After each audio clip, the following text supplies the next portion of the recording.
Hello प्यारे बच्चों, कैसे हो? उम्मीदें बहुत ही अच्छी होंगी। तो चलिए आज हम इस वीडियो की शुरुआत करने वाले हैं। इस वीडियो में देखिए, आज हम क्लास 9 जो चैप्टर नंबर 6 है का नाम है रेखाएं तथा कोण, इंग्लिश में कहते हैं लाइन एंड एंगल्स की एक्सरसाइज है 6.2 कि इसमें मैंने पहला सवाल आपको कवर करा दिया है। आज हम इस वीडियो में सेकंड सवाल कराएंगे। तो चलिए सेकंड सवाल को पहले पढ़ लेते हैं। पहले हम क्या करेंगे, डायग्राम समझेंगे, फिर सवाल को समझेंगे, फिर डायग्राम के अकॉर्डिंग हम सवाल को समझते जाएंगे ताकि हमें सवाल करने में कोई भी प्रॉब्लम ना आए। तो चलिए सवाल को पहले ध्यान पूर्वक पढ़ते हैं कि सवाल कहता क्या है, फिर करवाना हमसे क्या चाहता है। तो इसमें बोला है, आकृति में यदि ए बी समांतर है सी डी के। देखिए ये जो लाइन है ये इक्वल के निशान, अर्थात ए बी समांतर है सी डी के। आप जैसे कि यहाँ देख रहे हैं ए बी, ये ए बी है और ये आपकी सी डी है। ये एक दूसरे के क्या है, समांतर। तथा सी डी समांतर ई एफ के। देखिए ये जो कोमा लगा हुआ है ये तथा का काम करता है, या एंड। सी डी इक्वल है ई एफ के। जो आपका सी डी, ये जो सी डी है ये ई एफ के इक्वल है। इतनी बात समझ में आई होप आपके आगे होगी। अब आगे क्या कर रहा है, ये कह रहा है y अनुपात z जो बराबर दिया है 3:7 अतः y रेशियो z इक्वल है 3:7। तो आपको मैंने पिछली वीडियो में कई बार बताया था, जब भी आपको अनुपात में कोई मान दे तो उसमें हम कोई वेरिएबल मान लेते हैं, अर्थात कोई नियतांक मान लेते हैं। तो चलिए यहाँ एक वेरिएबल मान लेंगे ताकि हमें सवाल करने में कोई प्रॉब्लम ना आए।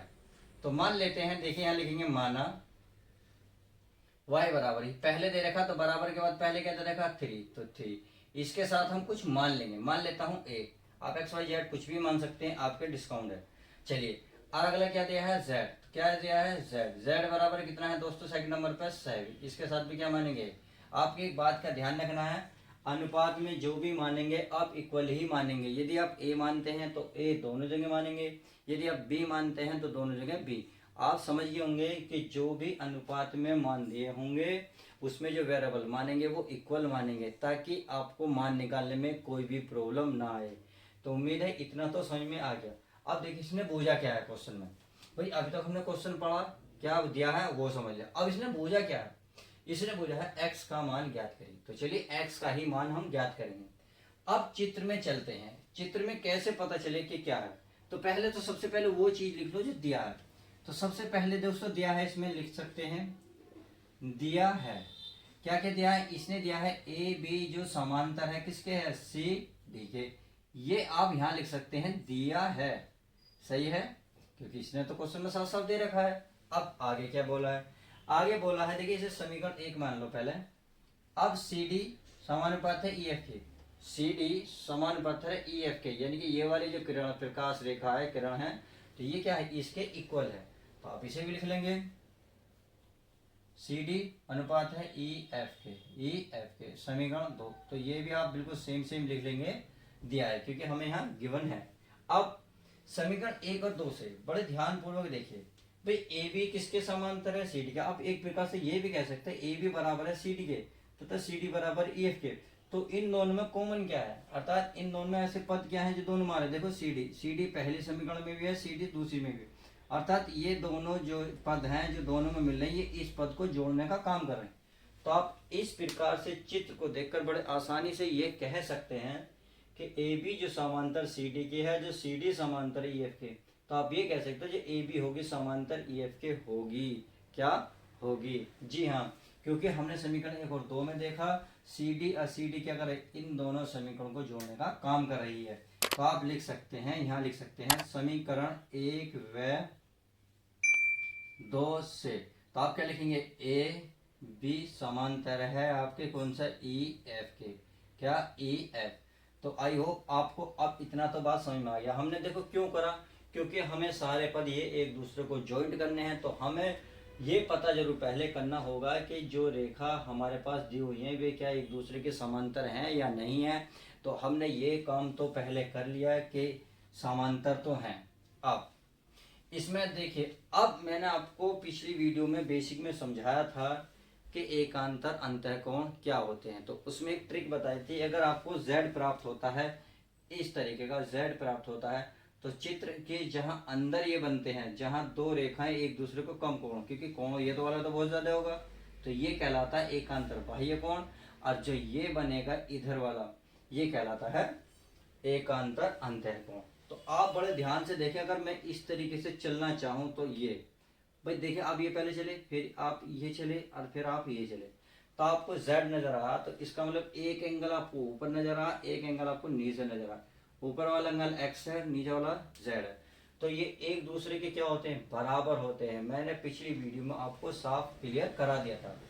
तो अब आप ये कह सकते हैं x बराबर z होगा। क्यों होगा? क्योंकि हम ये सिद्ध कर चुके हैं कि ए बी जो रेखा है EF के समांतर है। तो समांतर में ये दोनों जो है आपस में बराबर होते हैं। तो आप यहाँ लिख सकते हैं कि x बराबर z। अब हमने क्यों बराबर लिखा, तो इसका रीजन लिखेंगे भाई ये क्या है, एकांतर अंतःकोण। तो एकांतर अंतःकोण। तो इतनी बात समझ में आ गई, आई होप। अब देखिए हमें यहाँ कुछ वैल्यू दे रखी है, गिवन है भाई x बराबर z है, तो z की तो वैल्यू है कितनी है, 7। तो कितनी है दोस्तों, 7। तो x बराबर है 7a। तो x का मान इतना तो निकल गया। अब चलिए आगे चलते हैं, क्योंकि अभी हमारा x का मान कंप्लीट नहीं निकला, क्योंकि हमने जो वेरिएबल माना था उसकी वैल्यू हमें नहीं मिली। अब आगे चलते हैं। आगे एक बात और पता है आपको, यदि आप देखें, देखो ये तिर्यक रेखा है, तो तिर्यक रेखा के दो समांतर रेखाएं, दो समांतर रेखाओं के जो अंदर कोण बने हैं, आप सभी को पता है, मैंने समझाया था कि तिर्यक रेखा के अंतः कोण, जो तिर्यक रेखा के या एक और बने कोण और वो भी रेखा के अंदर यानी बाहर अंदर, इन दोनों कोणों का योग 180 होता है। कितना होता है, 180। भाई इधर कोण कितना, x, इधर कोण कितना, y। इन दोनों को कोणों को योग जोड़ोगे तो बराबर किसके हो गए, 180। अब लिखोगे तिर्यक रेखा के एक और बने अंतः कोण। तो बस आपके समझ में आ गया, आई होप समझ में क्लियर। तो लिखेंगे तो किसका भाई x प्लस वाई बराबर कितने, 180। अब इसका आप रीजन लिखेंगे क्या, कि तिर्यक रेखा है ये,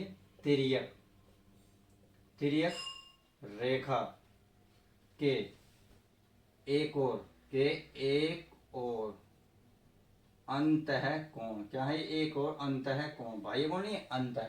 बाह्य होते तो बाहर होते, हाँ एक अंतः कोण। तो आई होप इतना तो आपके समझ में आ जाएगा। अब देखिए हमें पता है x का मान हम पहले निकाल सकते हैं, कितना है दोस्तों, 7a। कितना, 7a। और y का मान हमें अभी जस्ट माना था, देखिए क्वेश्चन में दे भी रेखा था, गिवन था। तो ये कितना, 3। तो मैं यहाँ 3a लिख सकता हूँ, 3a बराबर 180। तो आई होप समझ गए होंगे। अब देखिए इन दोनों को जोड़िए, क्योंकि a इक्वल है, तो 3 और 7 कितने में, 10। ये तो 10a बराबर 180। अब a की वैल्यू निकालूंगा तो a की गुणा में है 10। तो गुणा की चीज कहाँ जाएगी, आई होप समझ गए होंगे, भाग में। तो 0 से 0 खत्म। तो a का मान कितना निकला दोस्तों, 18। a का मान तो निकल गया। अब इसने पूछा क्या है, इसने पूछा x का मान। तो देखिए x का मान निकाल लेते हैं। आपको x बराबर कितना दे रखा, 7 है। कितना देखा, देखिए ध्यान से देखिए, ये रहा भाई x बराबर है 7 है। अब आपको पता है 7 गुणा में है a, और a का मान हम निकाल चुके हैं, तो ये गुणा में है 18। तो 18 सत्ते कितने होते हैं दोस्तों, 126 डिग्री होते हैं। तो आई होप आपको अब समझ में आ गया होगा कि x का मान कितना आना था, 126। अब क्वेश्चन में एक ट्विस्ट है। यदि ये क्वेश्चन में आपसे क्वेश्चन कर ले, क्वेश्चन में ही क्वेश्चन कर ले, भाई आपने x का तो वैल्यू निकाल दिया, यदि आप मुझे y की वैल्यू जरा बताएं। तो y की वैल्यू देखिए, ट्विस्ट कितना आसान है, बस y की वैल्यू पता है कितना है, y बराबर 3a। तो यदि मैं y की वैल्यू प्राप्त करूंगा तो यहाँ लिखूंगा 3a, लिखूंगा या नहीं लिखूंगा, बिल्कुल लिखूंगा, क्योंकि क्वेश्चन में तो दिया है। अब a का मान कितना है दोस्तों, 18। तो मैं 18 रख सकता हूँ, नहीं तो बस 18 की गुणा करते हैं, 18 किया 54। तो आई होप आपको दोनों एंगल क्या होंगे, समझ में आ गए होंगे। तो उम्मीद है जो मैंने इस वीडियो में क्वेश्चन नंबर 2 को समझाया है वो आपको अच्छी तरीके से समझ में आ गया होगा। तो चलिए अब मिलते हैं हम नेक्स्ट वीडियो के साथ, नए सवाल के साथ।